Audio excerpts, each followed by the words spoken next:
এক হুজুর লামাজাবি ফতোয়া দিছে সুর দইরা ওয়াজ করা হারাম, মানে সুরে সুরে ওয়াজ করা হারাম। আরেকজনে কয় না হারাম না জায়েজ।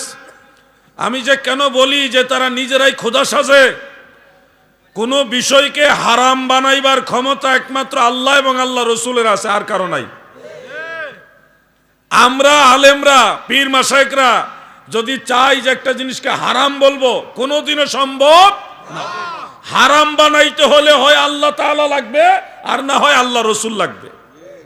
দলিল কোরআন থেকে লাগবে, রসুলের পাকের হাদিস থেকে লাগবে। এছাড়া কোনো বিষয়কে কেউ হারাম বানাইতে পারবে না। মা আহাল্লাল্লাহু ফাহুয়া হালালুন ওয়া মা হাররামাহু ফাহুয়া হারামুন। আল্লাহ তাআলা যেটা হালাল করেছে সেটাই হালাল, আল্লাহ যেটাকে হারাম করেছে সেটা হারাম। আল্লাহর রসুল যেটাকে হালাল করেছে সেটা হালাল, আল্লাহ রসুল যেটাকে হারাম করেছে সেটাও হারাম। এর বাইরে হালাল হারাম বানাইবার ক্ষমতার কারো। খুব মনোযোগ দিয়ে কথাগুলি শুনবেন। এখন যে হুজুর বলল সুর ধরে ওয়াজ করা হারাম, এটা কি আল্লাহ হারাম বানাইছে না নবীজি হারাম বানাইছে? দলিল লাগবে। হারাম বানাইবার ক্ষমতা আপনার আমার নাই। এখন উনি তো কোরআনের আয়াতও দেখাইতে পারতেছে না সুর ধরে ওয়াজ করা হারাম, আবার রসুলের পাকের হাদিস শরীফ থেকেও দেখাতে পারতেছে না। যে হারাম কইছে সেও লামাযহাবী, আর যে এটার বিরোধিতা করতেছে সেও লামাযহাবী। দুইটা এক গোষ্ঠীরই, দুইজনে একজন আরেকজনের বিরুদ্ধে লাগছে। একজনে কয় হারাম, আরেকজনে এটা কানাদার জাল। এইভাবে ঝগড়া চলতেছে। আসল বিষয়টা আমার বলার উদ্দেশ্য হলো, এরা আল্লাহ এবং আল্লাহ রসুলের রেফারেন্স দিয়ে ধর্ম পরিচালনা করে না। অধিকাংশ ক্ষেত্রেই তারা মানুষকে নিজেরা রায় দিয়ে ধোঁকা দেয়। আপনি দেখবেন তাদের মঞ্চগুলোতে তারা যখন আলোচনা করে, তাদের 1 ঘন্টা আলোচনা শুনলে দেখবেন প্রশ্ন হলে অথবা আলোচনার মাধ্যমে মানুষকে যখন বলে এটা করা যাবে না, এটা বেদাত, এটা হারাম, এটা শিরিক, এটা কোরআন হাদিসে নাই, মানে ওনারা কোনো রেফারেন্স ছাড়াই নিজেরাই বলতেছে এটা করা যাবে না।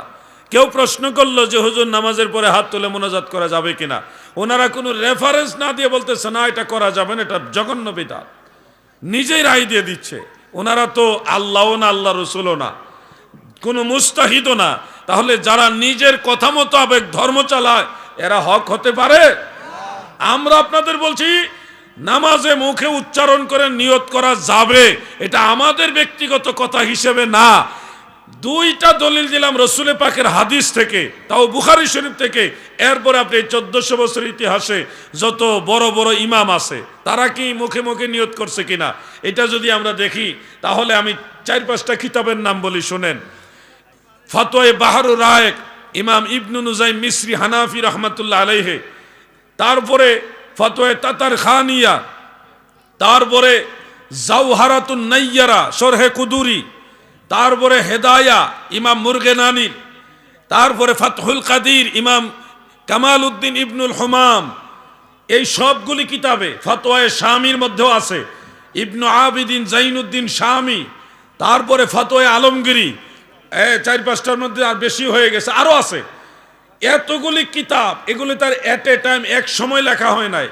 এই 1400 বছর ইতিহাসে আল মুহিতুল বুরহানি, আল মাবসুত লিস সারাকসি, এই ধরনের প্রাচীন প্রাচীন কিতাবগুলির মধ্যেও আমরা দেখি মুখে উচ্চারণ করে ওয়া তালাফফুজু বিহা মুস্তাহাব্বুন, মুখে উচ্চারণ করে নিয়ত করা মুস্তাহাব।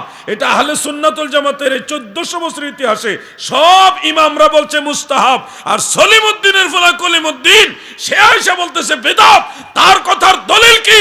তার দলিল হলো কিতাবুল আন্দাজ। এইভাবে ফতোয়া দিয়া মানুষের মধ্যে একটা কনফিউশন, একটা সন্দেহ তৈরি করে মানুষের আমল নষ্ট করে।